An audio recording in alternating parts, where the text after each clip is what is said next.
여러분 솔직히 말해보세요. 독서 계획 세워놓고 작심삼일로 끝난 적 있으시죠? 저도 그랬어요. 올해는 100권 읽어야지. 이렇게 다짐하고.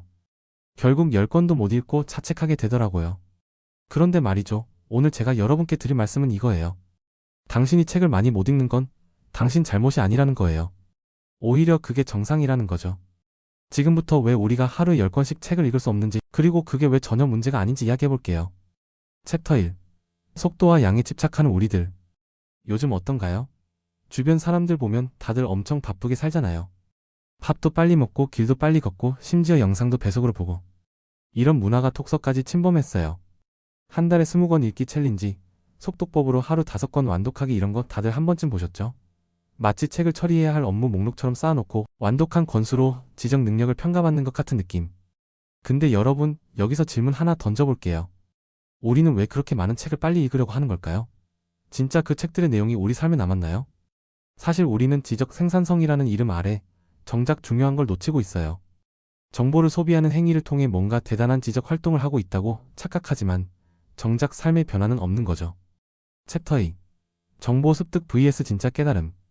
자, 이제 핵심으로 들어가 볼게요. 독서에는 두 가지 종류가 있어요. 첫 번째는 정보를 아는 것. 예를 들어, 이런 사실이 있구나 하고 넘어가는 거예요. 두 번째는 깨닫는 것. 그래서 이게 이런 의미였구나. 이건 저것과 이렇게 연결되는구나 하는 거죠. 하루에 10권을 읽으려고 하면요. 필연적으로 첫 번째 수준에만 머물게 돼요. 책을 빠르게 후으며 사실만 확인하고 넘어가는 거죠. 저자가 진짜 하고 싶은 말이 뭔지, 그 이면의 논리가 뭔지 생각할 시간이 없어요. 조선시대 정약용 선생님이 아들에게 이런 말씀을 하셨어요. 비록 하루에 1000권을 읽는다 해도 뜻을 찾지 못한다면 그건 담벼락을 보는 것과 다름없다. 와, 이거 진짜 명언 아닌가요? 책을 아무리 많이 읽어도 그 근원과 의미를 모르면 벽을 바라보고 있는 것처럼 아무 소용이 없다는 거예요. 지적 확장도 없고 삶의 변화도 없는 거죠. 챕터 3. 독서는 왜 이렇게 힘들까? 그럼 이제 이런 생각이 드실 거예요. 그래, 깊이 읽어야 하는 건 알겠는데 그게 왜 이렇게 어려운 거야? 사실 독서가 어려운 건 당연한 거예요. 왜냐하면 독서는 고도의 두뇌 활동이거든요.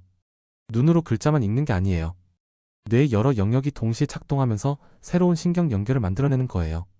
마치 헬스장에서 운동하면 근육이 만들어지는 것처럼 독서를 하면 뇌의 물리적 구조가 바뀌는 거죠. 당연히 에너지가 엄청 들어가요. 그리고 또 하나, 좋은 책은 우리를 수동적인 독자로 놔두지 않아요. 작가가 이렇다고 다 설명해주는 게 아니라 상황을 보여주고 우리가 스스로 느끼고 생각하게 만들죠.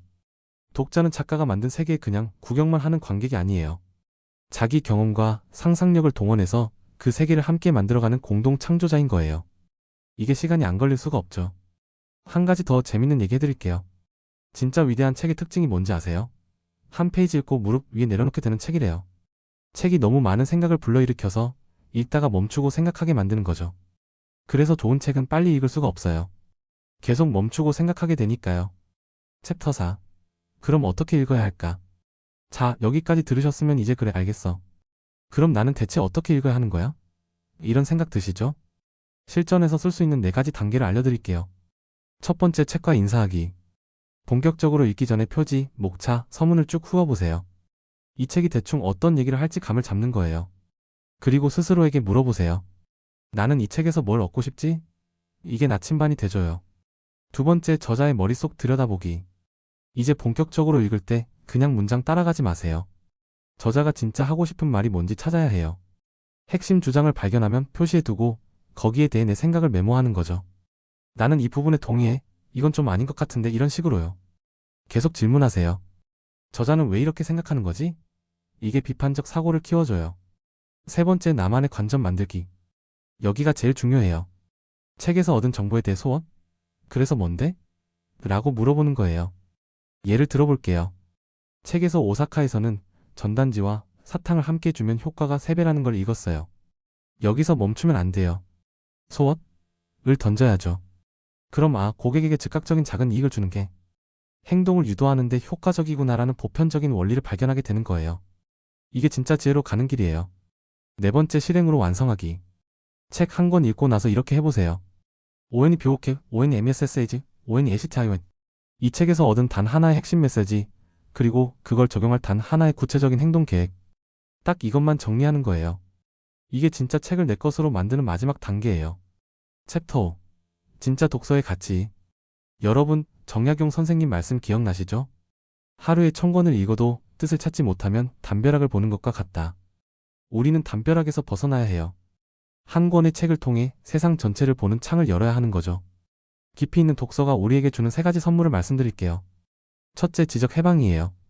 노무현 전 대통령이 리영희 선생님 책을 읽고 새로운 하늘이 열리는 것 같은 충격을 받았다고 하셨잖아요. 깊이 있는 독서는 우리 생각의 틀을 완전히 바꿔놓아요. 둘째, 자기 성찰이에요. 위대한 책과의 대화는 거울 보는 것과 같아요. 내 내면을 들여다보고 내 삶의 방향을 다시 설정하게 해주죠. 셋째, 창조적 사고예요. 요즘 시대의 진짜 지식인은 많이 아는 사람이 아니에요. 기존 지식들을 자기만의 관점으로 연결해서 새로운 아이디어를 만드는 사람이죠. 깊이 있는 독서가 바로 이런 훈련이에요. 클로징.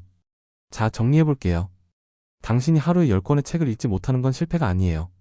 오히려 그게 정상이고 진짜 독서로 가는 올바른 길이에요. 속도에 대한 강박 과감히 버리세요. 이제 단 한 권이라도 깊이 사유하면서 당신만의 깨달음을 찾아 나서는 여정을 시작하세요. 그 여정의 끝에서 당신은 더 이상 책의 권수를 세는 사람이 아니라 책을 통해 세상을 바꾸는 사람이 될 거예요. 여러분, 오늘부터 시작해보는 거 어때요?